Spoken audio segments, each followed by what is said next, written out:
Делегация Ингушетии во главе с Юнусбеком Евкуровым сегодня прибыла в Доху для участия в Днях Республики Ингушетия в Катаре.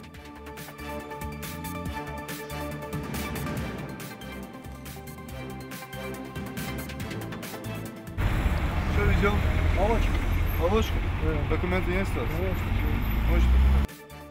Сотрудники Россельхознадзора провели рейд на 25-м посту по выявлению и пресечению фактов несанкционированного перемещения животноводческих грузов. Много лазовых, приятных участков. Маршрут понравился. Продолжается чемпионат России по альпинизму в техническом классе. На данный момент после прохождения маршрута в лагерь спустились 9 команд. Устанавливающих документов лесопилки не было. Были составлены административные материалы. Факты незаконной добычи и обработки древесины выявляли в селении Мужичи.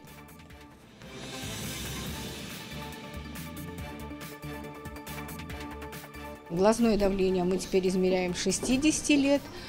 И большое значение уделили маммографии, флюорообследованию. С начала года изменился порядок прохождения полного медобследования.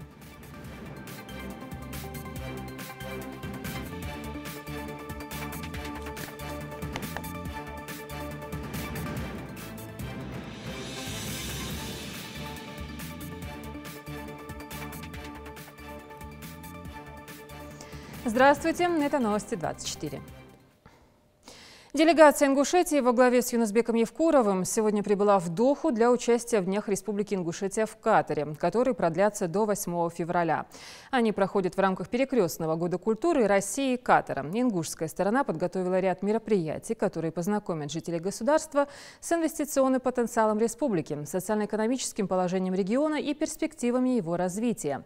Отдельное внимание в ходе визита будет уделено знакомству жителей Катара с историко-культурным наследием республики Ингушетия. Региональным министерством культуры и архивного отдела подготовлена насыщенная культурная программа, которая направлена на пропаганду лучших традиций яркого, самобытного, хореографического и песенного творчества ингушского народа. Подробный материал смотрите в наших выпусках новостей. Сотрудники Россельхознадзора провели рейд на 25-м посту по выявлению и пресечению фактов несанкционированного перемещения животноводческих грузов. Только за прошлый год почти полтонны продукции попало в регион незаконно и представляло опасность для потребителей. Как намерены с этим бороться, расскажет Ирина Цичуева. Что везем? Молочку. Молочку? Да. Документы есть? Это партия молочных продуктов из Кабардино-Балкарии. В основном творог, кефир и молоко. Сотрудники Россельхознадзора в первую очередь проверяют документы. Пристальное внимание при этом уделяется сопроводительным ветеринарным листам, которые обязательно должны быть у перевозчика. Он постоянно ездит. Таможенная его декларация на молочку имеется в соответствии с печатью мокрой. Ну, видно, что все налажено, видите. Документы имеются. С документами все в порядке, а значит, и ехать можно без проблем с законом. На такие рейды перевозчики реагируют вполне спокойно. Каждый день, кроме воскресенья. Так проверяют часто?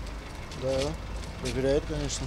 За 2017 год сотрудниками Россельхознадзора выявлено 42 нарушения, в том числе 420 килограмм продукции, которая в регион попала незаконно и представляла опасность для потребителей, утилизирована. В отношении нарушителей составлены административные протоколы и выписаны штрафы. В основном возят яблоки, ну вот через порт приезжает, в основном возят яблоки, а так крупный рогатый скот, мелкий рогатый скот. Но у людей некоторые бывают сопроводительные документы, ну, ветеринарное свидетельство на перевозку. Яблоки, да? Откуда везем? Значит. Ничего, да? За перевозку продукции без сопроводительного документа штраф составит от 3 до 5 тысяч рублей. На ветпостах за порядком следят закрепленные инспекторы и участковый ветеринарный врач. У частных перевозчиков, как правило, с документами проблем не возникает. Молочку проверяем, продукции животного, ну и молочного происхождения. Бывают нарушения. Мы административно составляем протокол по нарушению и отправляем по месту. Такие рейды будут проводиться и дальше, выявлять и наказывать нарушителей, чтобы ни один потребитель не пострадал от некачественной продукции. Рина Сычоева, Адам Далаков, Новости 24. Площадь посева яровых по региону 144 тысячи гектара, из них 24 тысячи под зерновые. В Министерстве сельского хозяйства подвели итоги работы за прошедший месяц. Такая практика в региональных ведомствах введена после соответствующего поручения правительства. Жаридат Халухоева расскажет. До начала весенней посевной немного времени, и уже сейчас необходимо позаботиться, чтобы этот процесс прошел по графику и без отсрочек. Как отмечает начальник отдела земледелия и растениеводства, составлен план работ по посеву, определен объем семенного материала и удобрений на закупку для всех сельхозпредприятий республики. Семенной материал для яровых культур мы достанем. У нас есть договор с соседями Краснодарский край, там, с Ракошскими краями, Кабардино-Балкарии. Ну, пока мы так работаем с ними. А так у нас две позиции, которые сегодня особо надо внимание обратить, это средства защиты растений и минеральное удобрение. То есть первое минеральное удобрение, потом средства защиты растений. Потому что если мы внесем удобрение, то я думаю, мы получим тот показатель, который мы ожидаем, который мы пишем в планах, ну, фактически его должны получить. О проделанной работе за отчетный период рассказали и работники отдела животноводства. Специалисты Минсельхоза побывали в ГУПах, проверили условия кормления, содержания животных. Также было проведено совместно с людьми пару выездов, 2 хозяйства. Это вся работа за январь. В основном упор шло на отчеты. На февраль что у нас? Планово заложена выездная проверка хода зимовки скота в 3 хозяйства. И подготовка к охотной кампании. И с тем, что у нас объем работы такой огромный, и сильный постоянно. В целом, как оцениваете состояние животных? В целом, отлично. С кормами как? С кормами обеспеченность есть. Ну, на сколько процентов? На 100%. Своевременность и качество проведения весенне-полевых работ во многом зависит от технической готовности сельхозтехники. Ахмед Костоев отмечает, техника готова только на 75%, но обещает, что к посеву все наладят. В связи с мерой руководства групп «Дружба» принимали участие в приеме передач в хозяйстве. Согласно приказу Минсельхоза проводились там проверки и провели прием передач. Проводились работы с входящей корреспонденцией. За январь месяц поступило 34 писем и было подготовлено 16 ответов соответственно. На февраль месяц составлен план работы. Согласно плану должны контролировать за ходом ремонта и подготовки сельскохозяйственной техники весенней полевой работы. В целом, проделанной работой за прошедший месяц замминистра остался доволен. Без замечаний, конечно, тоже не обошлось, которые работникам отделов поручили устранить уже в этом месяце.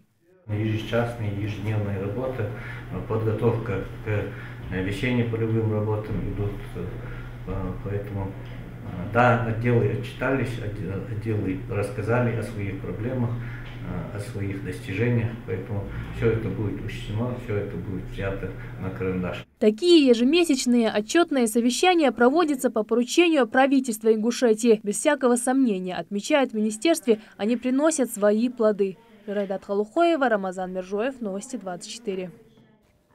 Продолжается чемпионат России по альпинизму в техническом классе. Погода для восхождений до сих пор стояла, как говорят сами судьи, просто идеальная.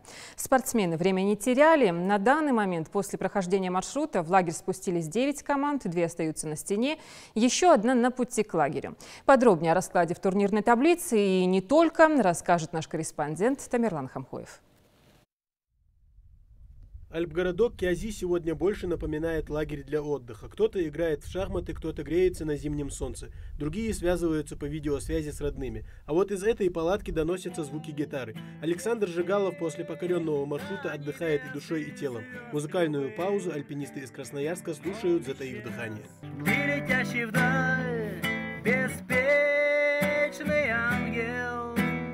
Красноярск на чемпионате представляют аж 3 команды. Все они спустились в лагерь, отдыхают после напряженного старта. Для команды Александра это уже второе восхождение в рамках чемпионата. И несмотря на то, что первое сложилось не так удачно, как планировали, на втором удалось выполнить даже больше нормы. Это оказался маршрут, так скажем, он называется серой лошадкой. То есть никто не знал, за сколько он должен ходиться, а рейтинг у него был довольно высокий. Поэтому после того, как мы прошли это восхождение, на него выстроилась очередь. Теперь каждая команда, которая планирует попасть в призовые места, обязана его пройти. Ну и уже больше половины команд прошли этот маршрут. Эти ребята в Ингушетии не в первый раз. Со стеной знакомы не понаслышке. Приехали лишь накануне чемпионата, поэтому пришлось немного наверстывать по ходу восхождений, делятся альпинисты. Впрочем, самое сложное позади. Очередное свое восхождение в рамках соревнований откладывать в долгий ящик эти ребята не собираются. Маршрут был оценен как категория 6А, но в реале, когда полезли, гораздо проще оказался. Ну, достаточно приятный, очень много лазовых приятных участков. Маршрут понравился. Все силы сейчас не последнее, на крайнее восхождение. На крайнее восхождение. Вот. А потом будем просто уже отдыхать и смотреть, как все будет развиваться. А вот и еще одни претенденты на золото чемпионата. Санкт-Петербург под руководством опытнейшей Татьяны Тимошенко. Команда также прошла свои маршруты. К слову, северную столицу здесь представляют две команды. И обе призеры прошлогоднего чемпионата. В этом году ребята надеются на здоровую конкуренцию и хорошую погоду. Впрочем, ясного солнца желают и своим соперникам. Трудности были, да. Оба маршрута, которые мы сходили, казались со стороны чуть более простыми. Ну, первый это понятно, его никто не ходил. Поэтому там ожидаемые были сложности. А на втором описании, по которому мы шли, там немножко преуменьшена сложность некоторых участков. Очень сильно повлияет, вот есть 12-й маршрут, там по нему есть некие споры. То, как решат судьи, от этого будет, я думаю, сильно зависеть исход как бы вот первых 3 мест, потому что этот маршрут дает очень много баллов. Сейчас в турнирной таблице расклад таков, что команды идут очень близко друг к другу. Последний маршрут выявит лучших в чемпионате России. До конца соревнований не так много времени, и участникам необходимо расходовать каждую минуту по максимуму рационально. Тамерлан Хамхоев, Рахман Цуров, Новости 24. Чем грозит незаконно приобретенная сим-карта? Для потенциальных пользователей опасностью попасться на крючок мошенников, а возможно и вербовщиков. Чтобы усилить безопасность граждан, с 2016 года Управлением Роскомнадзора совместно с региональным МВД ведется работа по пресечению торговли такого рода. Легко ли купить нелегальную симку и что теперь законом предусмотрено для продавцов серых карт? Узнаем из расследования Жаридат Халухоевой. Их называют серыми не из-за цвета, а потому что вычислить их держателей практически невозможно. Сим-карты-невидимки, приобретая которые, покупатели вряд ли задумываются, что становятся настоящими спонсорами для злоумышленников. Проданная преступным путем без предоставления какого-либо документа сим-карта может обернуться серьезными проблемами для абонентов. Но несмотря на это, продавцы такого сомнительного товара все же находятся. Впрочем, как и желающие его приобрести. Без документов я покупал. А вообще не спрашивали ни документов, ни имени, ни вообще никаких-либо...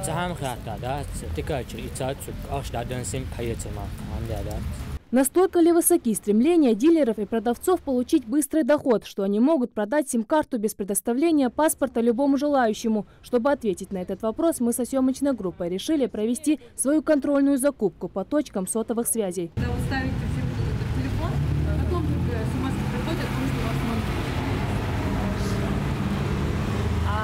Извините, у меня сейчас просто нет паспорта с собой. Можно будет его как-то провести? Нет. Нет. Документов нет, да? Ни в коем случае. Только Хорошо. Приобрести сим-карту оказалось не так уж и просто. Как видно, на всех точках, где мы пытались купить нелегальную сим-карту, нас попросили предоставить паспорт. Паспорта нет, к сожалению. Без паспорта нет, да? Никак. Без паспорта вы не берете? Но если никакие уговоры не помогают купить серую сим-карту, откуда берутся номера-невидимки, обладатели которых могут совершать звонки, не регистрируя свои персональные данные, как того требует закон. Находящиеся в незаконном обороте карты связи могут порождать новые виды мошенничества, а то и вовсе использоваться в террористических целях. Чтобы усилить безопасность граждан, с 2016 года Управлением Роскомнадзора совместно с региональным МВД ведется работа по пресечению такой бойкой торговли. В 2017 году было таких мероприятий около 24.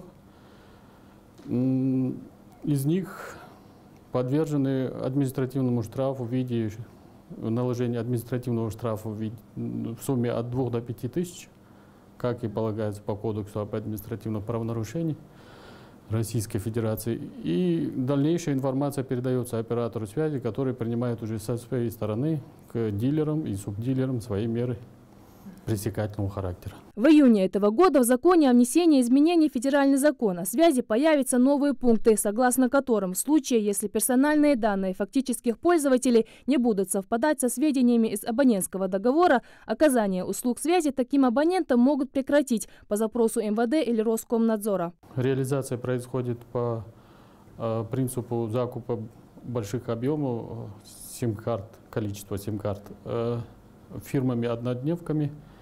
В итоге они становятся тарифным планом, допустим, корпоративным, за счет чего они как бы считаются выгодным использование их.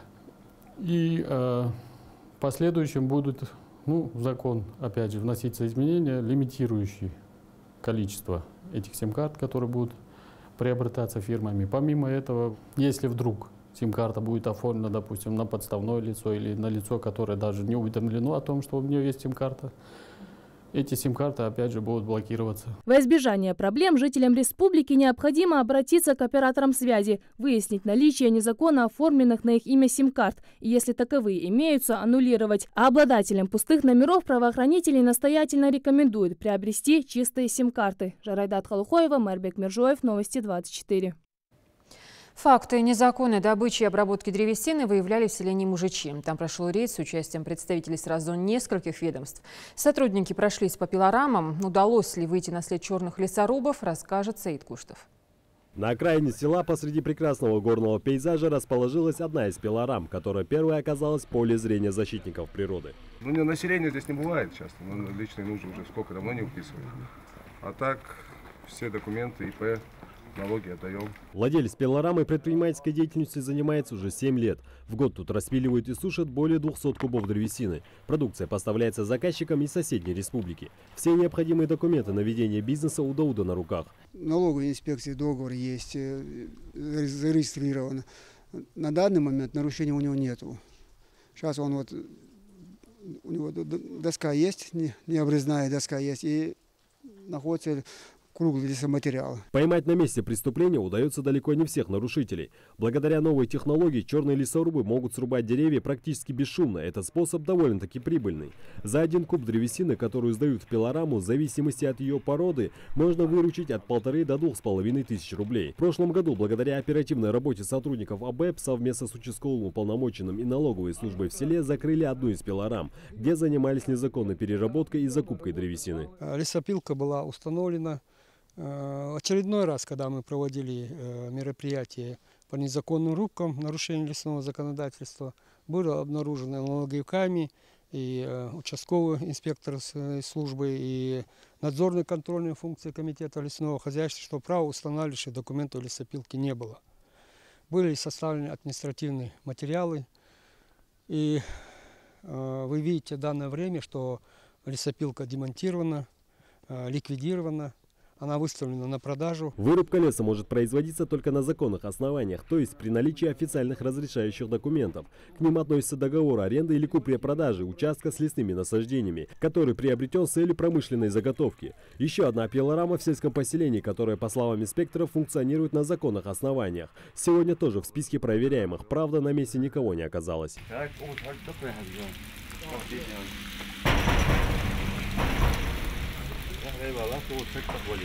В прошлом году ингурские инспекторы начали активную работу по выявлению незваных гостей в лесах. Тогда удалось пресечь 11 случаев нелегальной вырубки, а нарушителей привлечь к уголовной и административной ответственности. Незаконная вырубка леса жестко пресекается не только в этом сельском поселении. Борьба с воровским отношением к природному богатству ведется компетентными органами в масштабах всей республики. Саид Куштов, Адам Далаков, Новости 24. С начала года изменился порядок прохождения полного медицинского обследования. Теперь оно будет точечным, а значит более оперативным и, соответственно, эффективным, надеются медики. Информация о заключении врачей и дальнейших рекомендациях будет запечатлена в паспорте здоровья. О нововведениях подробно наш корреспондент. Болезнь легче предотвратить, чем вылечить. Это знают все, но мало кто следует такому совету. Выявить болезнь на ранних стадиях или определить факторы предрасположенности к ней поможет полная диспансеризация. Мадина Сагова в поликлинику пришла, чтобы самой пройти обследование, а заодно и узнать о результатах проверки своей заловки. Она у меня тяжело больная, страдает шизофренией. врачи, когда я прихожу сюда, то они отзываются, потому что если надо будет, на дом приходят. Если нужно объяснить, объясняют. У меня никогда с ними проблем не было, чтобы там задерживались или отказывались. Не было такого. С 1 января этого года порядок прохождения полного медицинского обследования немного изменился. Анализов, которые необходимо сдать в рамках диспансеризации, стало меньше. Уже не нужно сдавать общий и биохимический анализ крови и мочи. УЗИ будет делаться только по показателям, а маммография предусмотрена пожилым женщинам. Но это не значит, что диспансеризация станет менее эффективнее. Взамен пациентам предлагают пройти бесплатное тестирование на ВИЧ-инфекцию. Более эффективно, чтобы были исследования. Не все исследования нужно вот так вот массово скрининга проводить на первом этапе. Они не все дают вот какой-то показатель, не столь информативны бывают некоторые анализы. Это и энергозатратные в плане того, что и самому человеку тоже это лишнее хождение по кабинетам. Может быть, не все они нужны на первом этапе. Но основные исследования, которые мы всегда проводили и в ходе диспансеризации, и в ходе профилактических осмотров, они, конечно, остались. Сейчас медики уделяют еще большее внимание ранней диагностике раковых опухолей. Врачи определяют это на первом этапе диспансеризации, которая, как правило, требует 2 визита и включает в себя анкетирование, опрос для выявления инфекционных заболеваний и факторы риска. По результатам обследования специалист решит, нужно ли дальнейшее лечение пациенту. Есть такие заболевания, на которых мы должны делать акцент. То есть это хронические неинфекционные заболевания, это сахарный диабет, гипертоническая болезнь. Чтобы мы в последующем могли этих пациентов направить, если это полагается, на 2-й этап, и в последующем определить, не нужна ли ему более высокотехнологическая специализированная помощь. Как правило, начиная с 23-летнего возраста человек должен обследоваться раз в 3 года. Но по новым же правилам инвалиды, участники Великой Отечественной войны и других боевых действий могут пройти бесплатное обследование чаще остальных раз в год. Эти изменения собрали медработников в Сужинской поликлинике в одном зале. Главврач читает лекцию о правилах организации проведения диспансеризации определенных групп взрослого населения. Это все начинается с нашего анкетирования. Как мы примем пациента, как мы будем проводить первый этап нашей диспансеризации. Не Харцевбаха заполнять таблицу, а заполнять ее, задавая вопросы, помогая больному сориентироваться в наших вопросах. Уже с этой анкеты больной будет уже знать, мы заинтересованы в том, чтобы выявить у него что-то, вылечить его или помочь ему не болеть. Вот давайте так будем работать, и у нас все будет хорошо, и мы будем выявлять не на 3-й, 4-й стадии наших больных, а на 1-й. Глазное давление мы теперь измеряем 60 лет. И большое значение уделили маммографии, флюорообследованию и таким социально значимым заболеваниям, как онкология, туберкулез, сахарный диабет. Активизировать эту работу мы будем пропагандировать, знакомить наше население, родственников, знакомых, везде. У нас есть специальные буклеты, которые мы будем раздавать больным, которые приходят даже на прием. Или же, когда мы пойдем к ним на дом, пойдем обслуживать больного, то и их будем информировать. По обследованиям пациентам вручат паспорт здоровья. В нем указано заключение всех врачей и прописаны рекомендации для дальнейшего лечения. Жарайдат Халухоева, Хаваш Гойгов, Новости 24. Ингушский борец Якуб Малароев, выступающий в весовой категории 65 килограммов, стал чемпионом первенства России по армрестлингу. Соревнования проходили в Екатеринбурге. Они классифицировались как личные с подведением командного зачета. Главная цель – формирование спортивных сборных команд России и подготовки сборной страны для участия в первенствах мира и Европы. Эта победа дает ингушскому спортсмену путевку на международные соревнования. В поддержку онкобольных сотрудники ОНФ и юноармейцы сдавали кровь. Акция прошла в республиканской станции переливания крови. Последовать примеру активистов может любой желающий. Наш корреспондент Амина Бокова даст несколько четких рекомендаций. У стойки регистрации Центра переливания крови выстроилась целая очередь желающих поделиться частицей жизни и помочь пациентам, страдающими онкологическими заболеваниями. В их числе Магомед Муружев. Активист Народного фронта сегодня впервые сдает кровь. Обычная процедура – регистрация, небольшое обследование и сама процедура забора крови. Однако для Магомеда все оказалось не так просто. Аппарат по забору то и дело, что пищит. Кровь поступает слабо. На месте выясняется, у донора сильная свертываемость, которая впоследствии может серьезно сказаться на здоровье. Единственный и самый лучший выход – сдавать кровь. И чем чаще, тем лучше. Она разжижается. Новые клетки образовываются, соответственно, она разжижается, сосуды разгружаются, печень вырабатывает новые клетки. Магомед не единственный, кто сегодня готов поделиться частичкой себя с тяжелобольными пациентами. Акция собрала в коридорах станции немало неравнодушных жителей. Как утверждают в Минздраве, онкологические заболевания уносят приблизительно 20 жизней в минуту. При этом каждый год выявляется около 480 тысяч пациентов со злокачественной опухолью. Таковы данные по стране. Ежегодно эти цифры увеличиваются, и нехватка крови – одна из причин высокой смертности больных. А онкобольные, они на сегодняшний день достаточно нуждающиеся больные именно в компонентах крови, в том плане, что без трансфузионной терапии, как правило, их лечение не проходит, и, соответственно, именно эти больные нуждаются в частых и множественных трансфузиях крови. Ахмед Муружев – почетный донор. Помнит, как впервые сдавал кровь еще 7 лет назад. Тогда его родственнику потребовалось экстренное переливание крови. С тех пор Ахмед старается как можно чаще участвовать в подобных акциях. Тем более, что у него редко 4-я положительная группа. Ощущение у меня нормальное, отлично себя чувствую. Сегодня у нас проводится акция, и я посчитал нужным прийти сюда и помочь больным сдать кровь.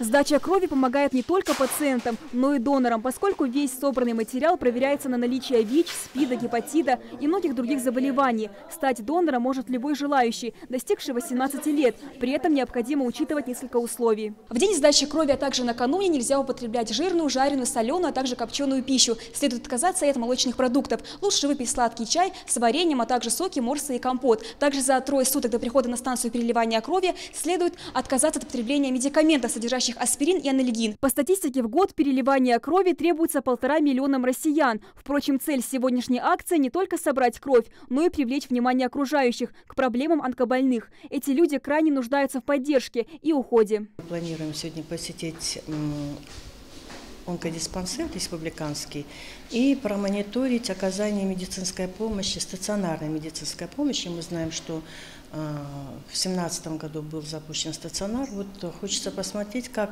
лечат больных, каково мнение самих пациентов, и пообщаться с коллективом и с пациентами тоже. Уже после сдачи крови донорам полагается сладкий чай. Об этом на станции переливания крови уже позаботились и даже подготовили отдельную комнату. Акция продлится до конца недели. К ней может присоединиться любой желающий и спасти чью-то жизнь.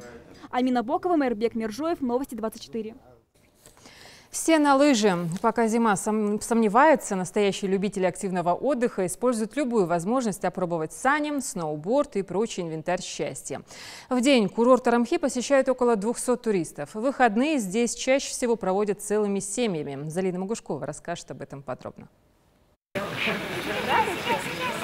Что быстрее, лыжи или санки? Стоит только приехать на курорт, как дети тут же начинают соревноваться в скорости. 11-летняя Фатима Цакиева, например, такую возможность с братьями и сестрами никогда не упускает. Они приезжают сюда с семьей практически каждые выходные. Обычно выигрывает старший брат, но когда не бывает, я или сестра. Лыжный сезон в Арамхи начался в этом году позже, чем обычно. Погода диктовала свои условия. Открытие сезона ждали не только жители республики, но и туристы из Дагестана, Чечни, Северной Осетии и Ставрополя. Трассу посещают около 200 человек каждые выходные. Они могут кататься с 9 до 18 вечера. В отличие от большинства курортов, разбитые на почасовую оплату, можно производить катания часовые. Также можно покупать абонементы на целый день, как на канатную дорогу, так и на инвентарь спортивный. Чаще всего горнолыжный курорт посещают большими группами. Как правило, это друзья или рабочие коллективы. В последнее время увлекаться активным отдыхом начали и целыми семьями. Подобное спортивное развлечение для ингушей стало заразительным. Ведь по статистике, посетив один раз лыжную трассу, возвращаются вновь.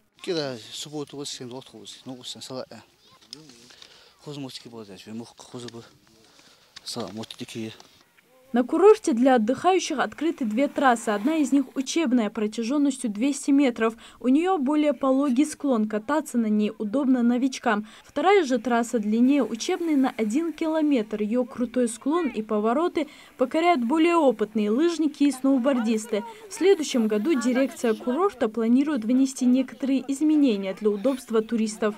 Приехали с детьми, например, родители. Дети там не могут одни остаться. Если получится, мы хотим со следующего года, чтобы эта детская трасса учебная проходила где-то параллельно с этой нашей, где-то метра 200 такую же высоту, не больше, но чтобы этот буклет детский стоял здесь, чтобы они могли бы видеть, и как дети у них катаются, и чтобы сами. Вот этот момент надо учесть. В случае непредвиденных обстоятельств на горнолыжном курорте весь день дежурит группа спасателей. Поисково-спасательный отряд «Армхи» периодически курсирует все площадки и трассы курорта. Подготовку в оказании помощи на горнолыжных трассах ребята проходили в Приирбрусе совместно с Эльбрусским высокогорным поисково-спасательным отрядом. Если кто травмировался, есть такие специальные сани, называются «Океа». На них мы пострадавших спускаем вниз. В этом сезоне таких случаев тяжелых не было. Были 2-3 случая, там травма ноги, и тоже несерьезные случаи были.